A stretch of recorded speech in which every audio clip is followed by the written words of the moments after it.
What's up, guys? Ricky here. Do you love Most Valuable Podcasts? And are you like myself where things that you like, you just have to let people know because they've got to be on your t-shirt at all times? If you do, you're in luck because we got Most Valuable Podcast t-shirts. You've probably seen myself, Dave, Mark, Sean, Brandon. You might have seen us wearing these t-shirts in videos. The good thing is now you can get your hands on one too. How do you do so? First off, send us an email, mostvaluablepodcast@gmail.com. Give us your name, your size, your address. We will then send you an invoice through Square. That's how you'll pay for it, $22 per shirt. And then after we get the money, we will send you a great Most Valuable Podcast t-shirt for you to wear so you can tell everybody that you love listening to Most Valuable Podcast. So go check it out. The directions are also in the description. What are you waiting for? We got the shirts just for you. But Brandon, let's move on into 6 through 15. If you're joining us on YouTube, welcome back. Or if you're watching the full podcast after all these segments have gone up. And if you're an audio listener listening to it all the way through, you were a champ after that first segment because Brandon and I we fucking went. We just and then drove off with the car. That was my driving means of us kind of going away back to the future style. But Brandon, let's start with you before we get into who we're going to talk about for 6 through 15. Take us through this group for you, starting at the big 1-5. And well, at 15, I've got Mike McGlinchey, offensive tackle from Notre Dame. At 14, Deron Payne, defensive tackle for Alabama. At 13, I've got Vita Vea. You know, tomato. I say that every time. I cannot get this guy's name down. Vita Vea, defensive tackle from Washington. At 12, I've got Sam Darnold, quarterback from USC. Start the mad USC fan rants now. At 11, I've got Derwin James, safety from FSU. At 10, I've got Baker Mayfield, quarterback of Oklahoma. At 9, I've got Tremaine Edmonds, outside linebacker, Virginia Tech. VT. At number 8, I've got Quentin Nelson, offensive guard, Notre Dame.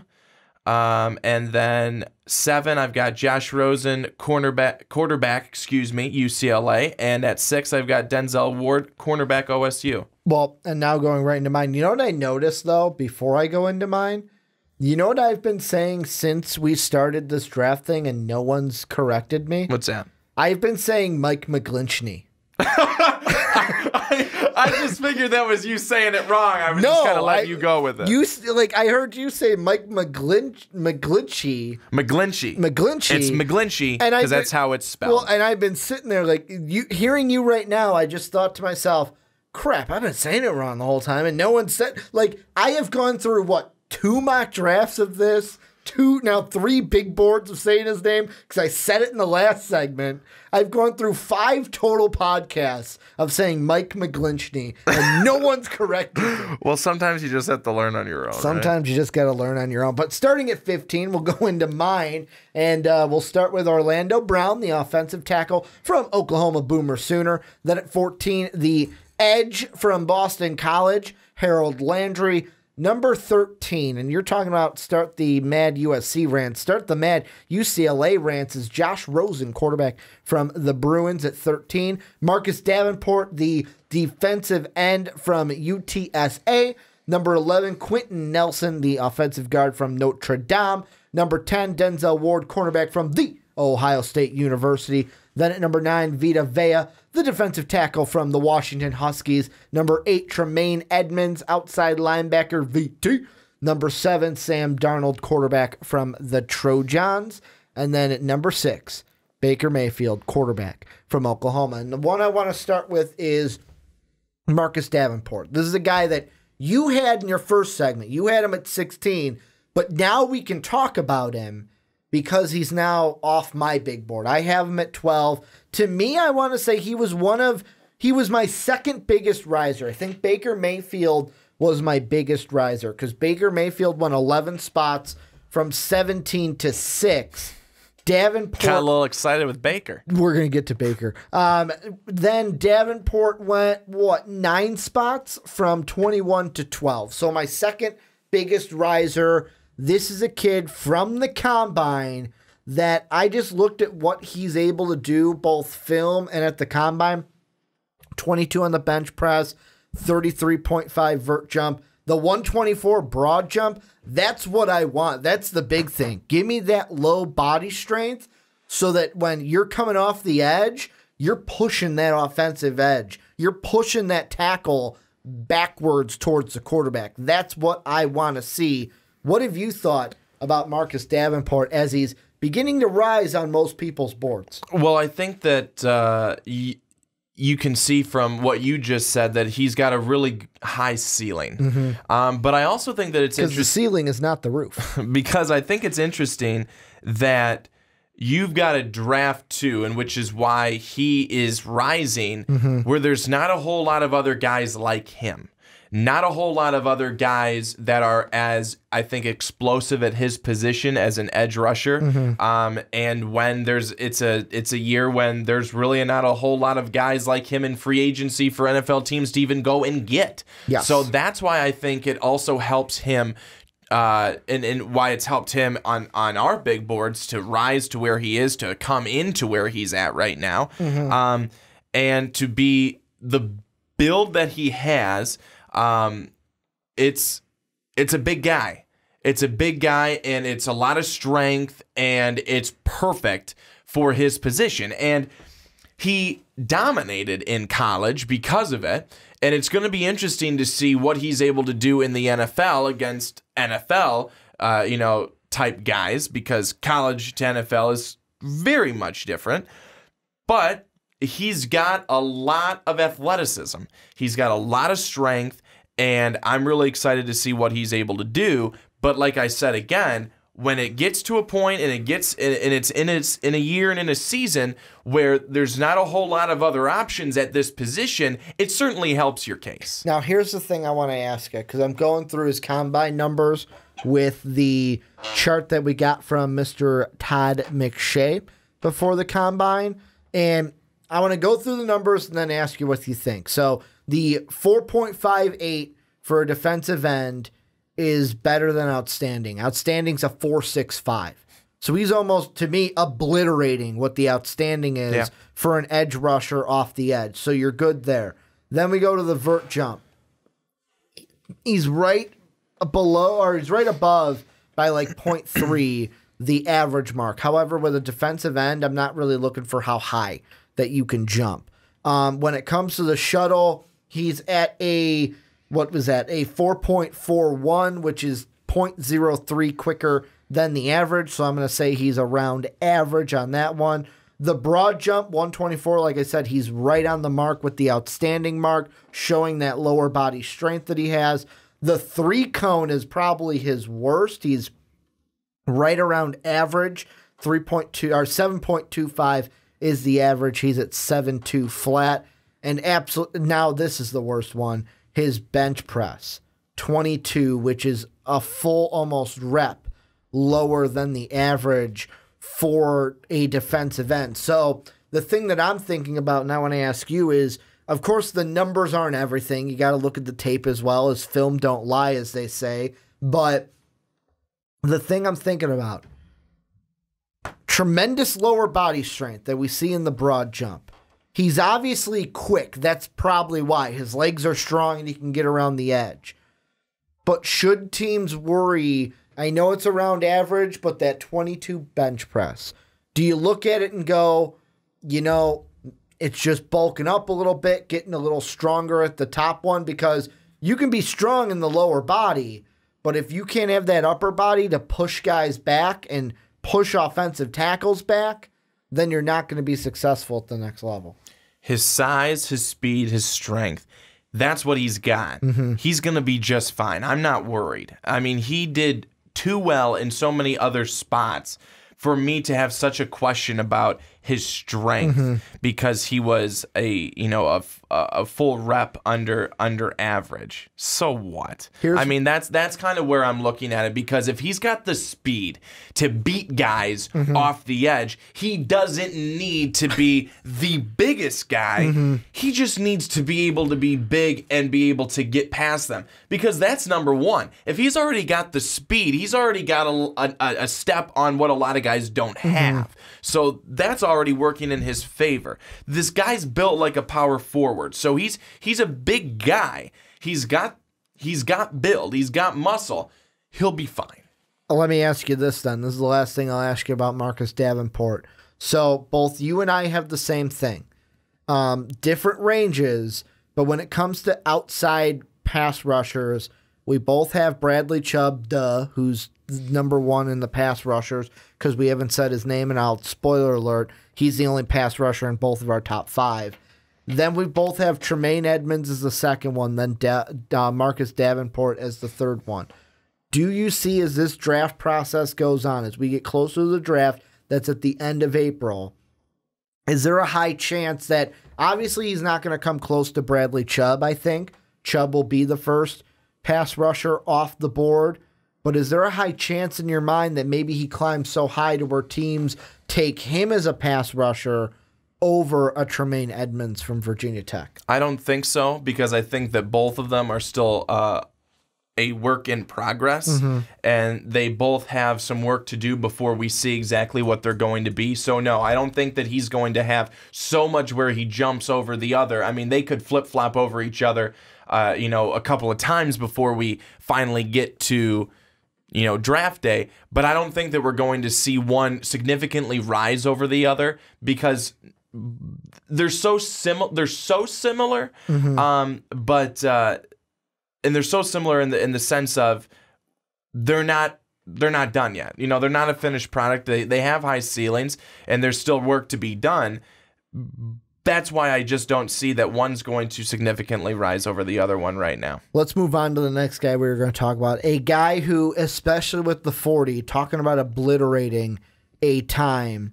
Let's just go through Denzel Ward, cornerback from The Ohio State University. His 40-yard dash, .32. The outstanding mark for that Todd McShay put down, 4.4. So he's quicker than outstanding. He's even better than that. When you go to the vertical jump, he's at a 39, one click off of the outstanding 40 mark that Todd McShay has down. When it comes to his 20-yard shuttle, he didn't run it. He'll probably run it at his pro day. The broad jump doesn't have a cornerback one down. Neither does the 3-cone. He didn't run it. For bench press, he did 16, which is about 1.5 reps above average from the 5-year average for cornerback. What do you think about Denzel after the NFL Combine? Well, he wasn't able to do everything because he tweaked his ankle. Yeah. But I liked him a lot. I liked him so much that he flew by Josh Jackson, and he rose pretty darn high for me. And hold your horses. Okay, don't get too excited well, yet. I'm pointing that finger, letting you know. Yeah, I know you're pointing that finger, and you're about ready to spurt something out. I wasn't going to say, at first I was going to be like, I'm giving you that finger. I'm not giving you the finger. No, but again, I mean, he's really similar to what build with Josh Jackson. He's 5'10", 191, where Josh Jackson, I think, is 6 foot 190. So he's similar. But to have a 4.32 40, I mean, that's extremely impressive. That's extremely impressive. And to have that speed and that quickness to be able to keep up with those wide receivers, and also to be able to have the, the vertical to be able to go up there and contest balls, that's huge. To have both of those is really big, and to be able to shine at the Combine, that's another thing that's going to be something that's looked at, and people will really like that, and people have liked it. I mean, clearly you and I did. And I also think that when he does have his pro day and he's able to do the other drills, I think that's when we'll also get another feel for him on on those other couple of things because I think March that's 22nd when he's going to do the three cone drill. The three crone drill. That's a different one. There's the 3 cone and the 3 crone, and then the 20-yard shuttle. So, as you said, the shuffle. Yeah, the shuffle. I was like, you almost said the shuffle. You've got to do the 20-yard shuttle and then the Super Bowl shuffle. Yeah. Hopefully. Yeah. They're all important drills.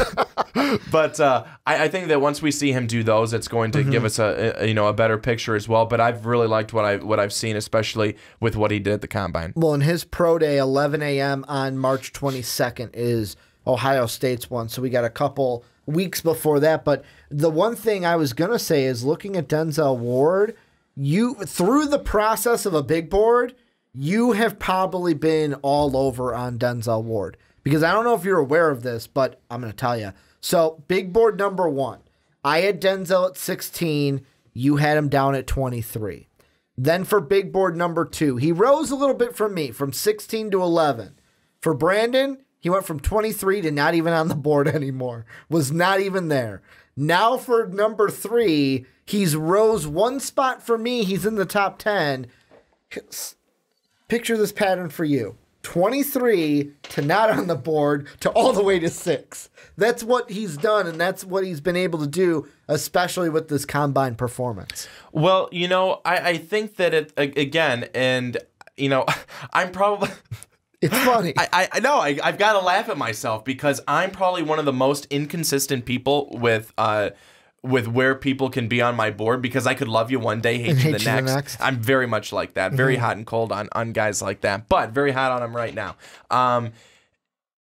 I was very high on Josh Jackson. I believe Josh Jackson before Combine, everything like that, weeks ago, Josh Jackson is the clear-cut #1 cornerback. And he's just done one of these. He's just kind of stayed stagnant. And with what Denzel Ward has done, and with certainly what he did on his Combine day, he has shown a lot of really good things, certainly in terms of his speed, certainly in terms of his vertical jump. That's the one thing I love most because he's 5'10" and can get up there to about 40. Those things are huge when it comes down to being an elite, and that's what we're talking about, an elite cornerback in the NFL. And he's showing that right now. And that's why I think that I had to put him up where I did, and he makes that big leap because he's showed you something. Let's move on. Last thing I want to talk about, moving from a cornerback position to the quarterback position, because we had a ton of different stories to go off on. We had Baker Mayfield's. We're going to probably save Josh Allen to the top 5 because he's in the top 5 for both of us. Spoiler alert. But the guys in this range for us. I've got Rosen at 13, Darnold at 7, Mayfield at 6. You've got Darnold at 12, Mayfield at 10, Rosen at 7. Totally different storyboard for most of these guys. So Darnold's big deal, we talked about it on the Primetime Podcast before the Combine, of he didn't plan on throwing. The thing I found interesting is I was waiting for after the fact, after we had that discussion, I'm like, oh crap, I forgot Brandon Weeden said, I'm not going to throw, planned to not throw, then went to the Combine, saw everyone throwing, and then just picked up a football and said, fuck it, I'm throwing. And then just started doing the drill. On the fly, off the cuff, just said, you know what, screw it, I'm doing the drill, I'm throwing at the Combine. And just started throwing. We didn't see that from Darnold. And Darnold in his interview said, I wanted to stick with my gut. When I make a decision, I'm going to stick with my gut decision. That's what you want. That's what you want to see. Then on the other side, you've got Baker Mayfield. To me, and I said this on the onside kick this week, you hear the cliche all the time when you listen to like the Mike Mayocks, the Rich Eisens, all the draft experts. The one thing they keep fucking saying about the Combine is you got to check the boxes, check the boxes. You check the boxes, check the boxes. You're checking all the right boxes. You're checking boxes. That's all you're doing at the Combine. You're filling out a form with the doctor's office. That's all you're doing. You're checking boxes and you're making sure you're checking the right ones and not checking the wrong ones. Baker Mayfield is a guy that I hate to use that cliche, but he checked all the right boxes. And like I told Mark yesterday on the onside kick, the hype is sitting there for Baker Mayfield, and I just put the whole thing on my plate. I just put the whole fucking thing on my plate and said I'm in. I am in on Baker Mayfield. Not in my top 5, but he's close for me. He's number 6. Then on the side of Josh Rosen, a lot of the stuff going on now, especially, I don't know, did you hear what Peter King said yesterday about Josh Rosen? No. So what he said it on ESPN, and I think he originally said it on the Dan Patrick Show. He said when it comes to Rosen, he says the NFL has a distrust of rich kids.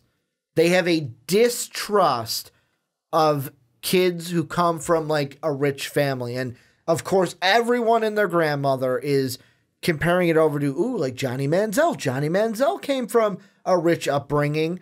And with Josh Rosen, now the big question with him right now following the combine is, from what I'm hearing from everyone, it's that distrust that Peter King said, but also what I heard Todd McShay say today, where he goes, Josh Rosen's a guy where if you give him criticism, he asks you why.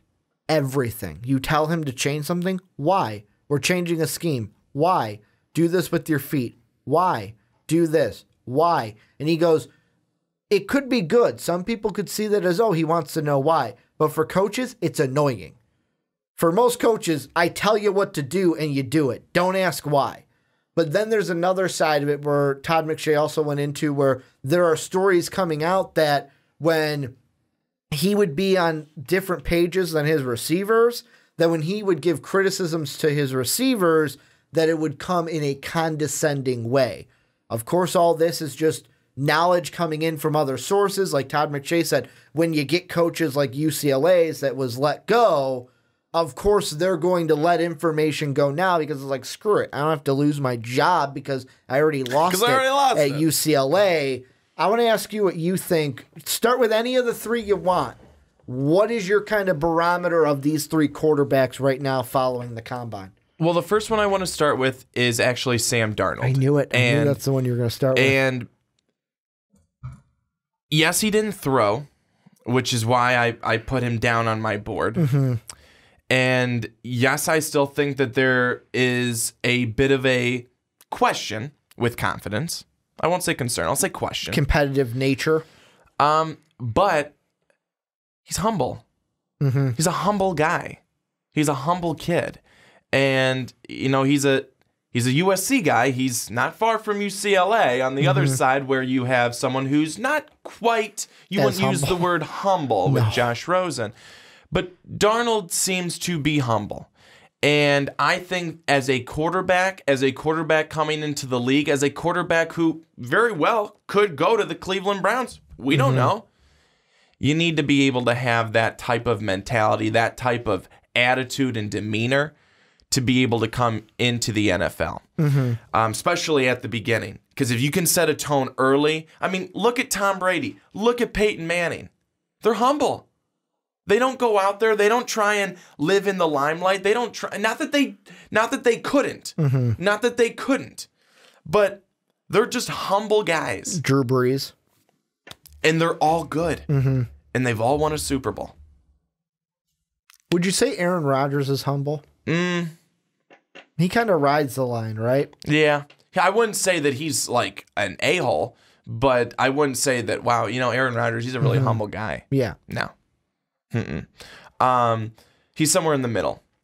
With Baker Mayfield, truly, I think Baker is just really confident. I'm in love. I'm in love. You know what's so funny is that I remember when we sat here and we talked about him versus Kansas. I don't think that he could be a good quarterback because he's not a good leader. I wanted to smack you. You checked all the right boxes. But here's the thing, though. Here's the thing. Like, I'm gleaming. I don't want a quarterback to just check boxes. I don't want a player to just check boxes. I want a player to do more than that. I want a player to just do the right things, not because they know, checked another one off because that's who they are. Because that's the type of player they are, and that's the type of person they are. Well, not just doing it for show, not just doing it to try and get a good draft, to be taking it with a good draft pick and get a good contract, which I get it, but I want somebody who's not just faking it till they make it. I want someone I don't get that. Who is who they are. I don't get from this following week.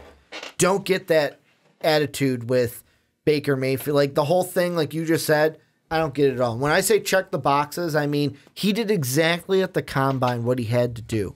All the questions that people had about, all the questions I had about him, he erased them. He erased them. Like I told Mark on the onside kick, I was listening to him talk, and he's talking about how, like, someone asked him, oh, what if you got drafted by the Browns? He's like, I just want to play football. I want to play football. I want to come. I want to be successful for my team. And I'm sitting there thinking, the Browns need to draft him. The Browns need to take Saquon number 1, let the Giants figure out whoever the hell they're going to take, then let the Colts deal with whoever the hell they're going to take or trade. Baker will probably be there at 4. You can get Saquon and Baker.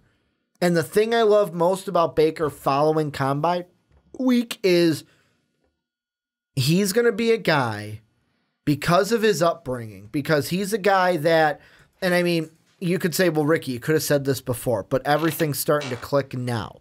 Where in college, think of it where, like, you recently said something about social media in your That's What I Think. Think of the college Baker as like that middle school kid where it's like, yeah, you did stupid stuff, but if you do stupid stuff as an 8th grader and a 7th grader, colleges and stuff go, you were a stupid kid.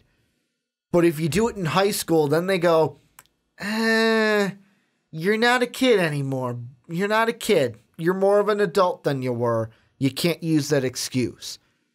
From what he did at the combine, basically made people look at him and go, you know, that's not who he is.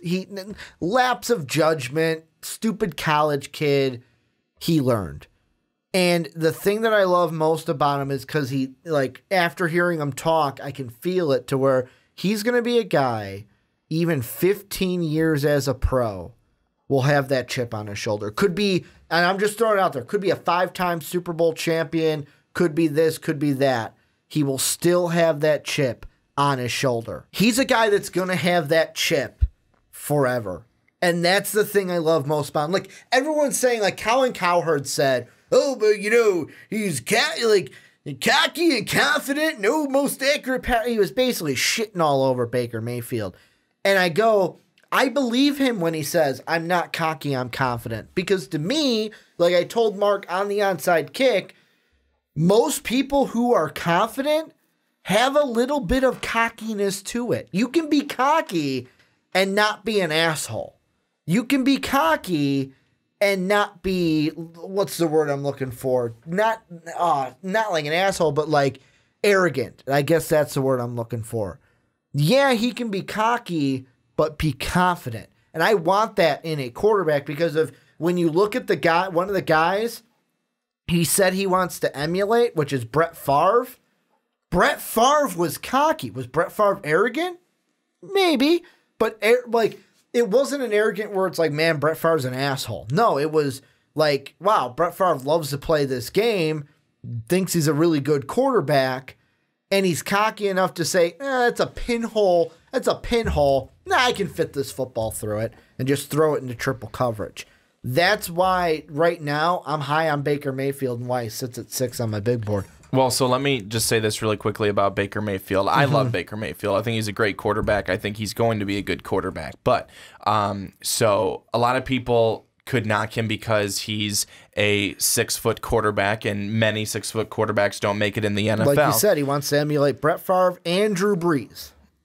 He was a guy, though, that in college, he was a playmaker. He didn't just sit back there and throw passes. If a play broke down, he could use his wheels and run for 50 yards. I mean, that was one of the plays that that's one of the plays that he had against TCU. What was that in the was that Big 12 conference game or something like that. Was it a championship game? Big 12 championship game? I think it was. TCU, and I'm right. I know I am. That's happens all the time. Okay, you're right, Brandon. I'll still look it up to fact check you. You should, but I know I am. But he's a good passer. He's a good quarterback. He found ways to do that in college, and I do believe because he's a playmaker, he's a true playmaker, he'll find ways to do that in the NFL. And if he goes to a team where he has some weapons, and believe it or not, I'll say it again. I've said it in shows before. I've said it on my own show that I said that the Browns should take Kirk Cousins. I still fully believe that, but he could go to the Browns. He has playmakers there, and he'll definitely have a playmaker, because they'll have already drafted Saquon Barkley. So it's something where Baker Mayfield is going to be just fine wherever he goes because of that chip, Ricky. That he's going to be fine because he's going to have that. He's never going to be searching for confidence. No. I really don't believe that. Even he's the type of guy who can start in a game, let's say week 4, and then they say, okay, we're going to bench you again in week 9, and he'll work to get that starting job back. He's okay because he's going to be so hungry to get back being the starter. It's not going to be woe is me on the bench. It's not going to be, oh, now I'm just a clipboard holder, blah blah blah. No, it's going to be, I'm going to be in every single one of those huddles where the starting quarterback is. I'm going to be getting information. I'm going to be sharing my thoughts. That's where I'm going to be, and that's what's going to make him a winning quarterback in the NFL. It's like two guys I want to look at. One is the GOAT, Tom Brady, how competitive he is, where basically he's a guy where I'm a starter and I'm going to work as hard so Jimmy G doesn't take my job, or I'm going to push Jimmy G out of town. You can believe that also. The one question I was going to ask you, did you mean Texas Tech or did you mean TCU? I thought I said TCU. Oh, I thought you said Texas Tech. I don't know. If I said Texas Tech, I obviously meant TCU. Okay. Obviously, I meant TCU. TCU, they played in the Big 12 championship game. They did, however, they'll play Texas Tech on Halloween weekend. So they you could have been talking about either game. I watched that game. Could have been talking about either one. So no, that's so it was TCU. That's the 41-17 win in the Big 12 championship. That's what you were talking about. Okay. That's what I meant. And the other one I was going to mention, though, is Carson Wentz. Where Carson Wentz gets injured, I'm not just going to sit there and, oh, woe is me, I'm now not going to play. It's, hey, Nick, I'm going to help you out. That's the kind of player that Baker Mayfield's going to be, and I'm absolutely, like I said, I'm in love. Yeah. I'm in love. Last guy I want to ask you, though, about is the Josh Rosen. Yep, I was going to say. Because everything that they're saying about him, do you buy into it, and are they huge red flags for you? So, the first thing I want to say before I go off into talking a little bit about the story I read on him earlier today is that he's more of your pure pocket passer. He ain't going to do much outside that pocket. Looking at his film, he looked exactly like Matt Ryan to me. Yeah. Yeah. And injuries. You know, is he going to be a guy who's going to be able to now stay healthy once he's in the NFL? Because in college, you know, he misses mostly a full season. Year. I mean, he does, and he even got injured here.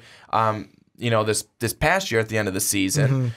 Nothing, I don't think serious, but still another injury, and that's he was injured for the bowl. That's game. just not something that you want to see from your quarterback, and that's now a couple of times. Yeah. It's not one thing, and it was a quick minor stinger. It was you got injured, you out. So you don't want to see that in the NFL, and a team does not want to be drafting an injury bug. So the story I read, though, and it's interesting, I mean, it kind of touches on points that you already brought up, is that NBA, you have guys like LeBron James who are happy to not just dribble a basketball and are willing to give their opinions on politics or culture or whatever they are. They have a life outside of basketball. They have a life outside of basketball, and they have a voice outside of basketball. Greg Popovich is the exact same. And people like that. People hate it on one side, but they really like and respect it on another. However, the person who wrote this story, it was on SI.com. I can't remember who it was that wrote it. but talked about how is the NFL ready? Outside of course of, the whole kneeling for the national anthem and everything, are they ready to have a quarterback be someone to come out and be extremely vocal, whether it be politically, whether it be this, that, or the other thing? Would they want that? And Josh Rosen has shown that he's very much a guy who is willing to basically walk to the beat of his own drum, and has worn I think a FUCK Trump hat. Very definitely against Trump.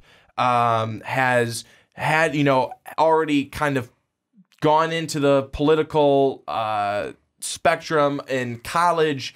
The stuff that he's done in college with the hot tub in his room, knowing that he's coming from a family that does have money. But Josh Rosen has said that, yes, I have come from a family that, he said, I'm not a Ferrari for my 16th birthday rich, but I haven't had the same struggles that my teammates have had. And he said that has made my love and passion for football that much greater, because I realize how lucky I am to be playing this game and not have, the issues and the struggles that many other guys do. And he said, so I am that much more appreciative of my opportunity to play this game. And he said, that's what makes me love it. And I'm very torn on Josh Rosen in terms of how he will be character-wise, because I'm not sure where he's at. I'm not sure where he's at. He's kind of all over the board with things. I don't care that he wants to go and he wants to, have a mind of politics. Good. You should. You should care about what's going on. But our people, our NFL coaches, our NFL GMs, our NFL owners, who, as many of them want to stand with their players for things, they're conservative. Is that going to affect them? Is that going to affect them when they're looking at Rosen and seeing some of these things? Hopefully not. Hopefully you just look at his ability as a quarterback, and you send scouts out. We've all seen Draft Day. That's about as real to life as it gets, right? Yeah, because that's how trades work. Because Kevin Costner's in all of the draft rooms. You send guys out, you get information on them. But it is, and I know that he's denied it, but it is not great to hear that when he says things and he talks to his players in the huddle, that his teammates roll their eyes at him. Well, they, like Todd McShay said, where it's like when he tries to give criticism, it comes as condescending. That comes to me as, I'm better than you. I know I'm right. You're wrong. Like I've dealt with, I'll put it this example, where when I was in college, one of my best friends played clarinet with me in the band, same instrument as me. Whenever he would go to give me help, try to oh, you're doing something wrong. Although I was doing something wrong, he always said it in the most condescending way, to where my thought wasn't, oh, thank you for helping me. It was get the fuck out of my face. That's the reaction that I had because of it. And one of the things that they mentioned, when you were talking about the whole voice thing, having a voice, the NBA is very individual. It is on the stars drive the league. Whereas in the NFL, like they said on NFL Live, you're supposed to come in and the NFL wants you to be all about football. You're all about football. It's all for the shield over individuality. Whereas in the NBA, stars drive the league. It's all about the star LeBron James compared to the logo that he plays for. And will Rosen be able to do that? Will he be able to? And it's not I don't want to look at it as a shut up and play football, but will he be able to put aside some of that and make it about the team, make it about, I don't want to bring up distractions for my team and stuff like that because of something I did, something I said. And I think it comes down to the locker room in the end. The whole, like, the condescending thing, even the asking why at everything, like, even like, oh, we're going to change the scheme. Why? I think that I have a feeling that he's going to rub a few people the wrong way and either create not a huge divide, but a little divide in the locker room, or just annoy a coach to be like, stop fucking saying. It's like a kid. Well, why is the sky blue? Well, because why? Why? Ricky, why? You were that kid. I was that kid. You were that kid. So you I still know are how now. annoying I can be. But, like, that's how I kind of feel. He's either going to rub a coach the wrong way to where they're going to go, no, I don't want to draft him. And I feel like some coaches are going to say, you know what? I don't want to deal with it. I don't want to deal with someone who's going to be a headache. We'll wait.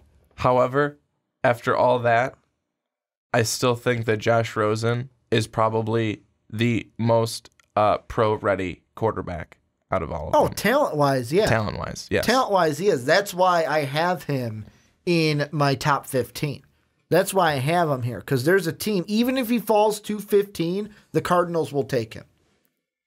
If he falls to 15, the Cardinals will take him. Like, that's the lowest I think he falls. I think in the last mock draft, I had him a little higher, but I think like Mel Kiper or Todd McShay had him going to the Dolphins, which I'm doing this at, because it's like, you know Ryan Tannehill's coming back, right? Unless you don't Who's believe he? Ryan Tannehill's the guy.